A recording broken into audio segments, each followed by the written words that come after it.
Douglas County's voters are being pitched the idea of home rule, in part, they say, to free them from liberal state policies coming out of the Capitol in Denver. As voters in Dougco prepare for the June 24th special election, our Marshall Zelinger found those claims by Republican county commissioners don't check out.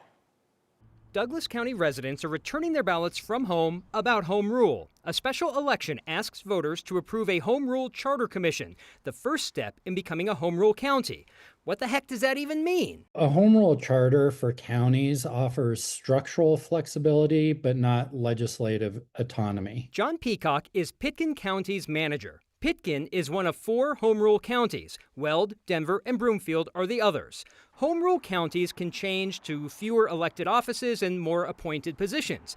They can be exempt from following state laws that specifically exempt home rule counties, but they cannot be less restrictive than what state law spells out, which got me wondering what Republican County Commissioner Abe Layden meant by this at a home rule town hall last month. Are we okay with how the state handled COVID-19 and the pandemic? When the people said no, what's next then? Yeah, so if we have another COVID-19 and maybe it's COVID-20, and suddenly the state, through its incredible powers provided to the governor, decides to shut down our county again, which is exactly what happened last time, our home rule charter would create a barrier to some of those far overreaching state controls. If you're trying to preempt state law, a home rule charter doesn't get you there. In 2020, some of Pitkin County's pandemic response was more restrictive than the state. That is allowed, but the county could not have been less restrictive. You determine the internal structure and functions.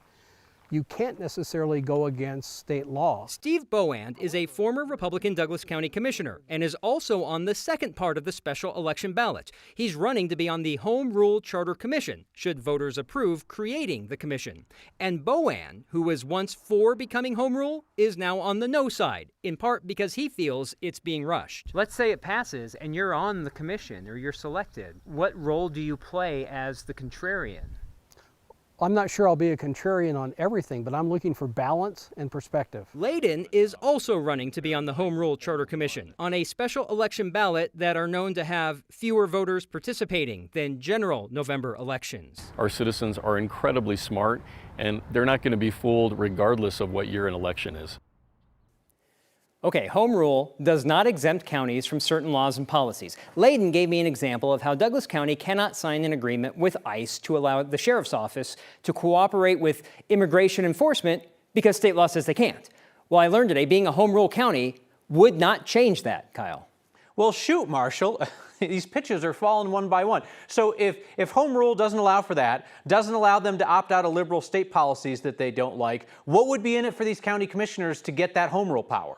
You can change your structure, like how many county commissioners there are, your term limits if you want. There are certain state laws, like unionization of county workers that was passed in 2022, that exempts, state lawmakers put that, if you're a home rule county, you are exempt from this. So if there is a state law that says home rule counties don't have to follow it, that would be something home rule counties could dance around. I hear folks in Dougco, ballots in hand, yelling thanks at their TV because a ton of them have written in asking for a Marshall Zelinger explainer on this, and you delivered. Thank you, sir.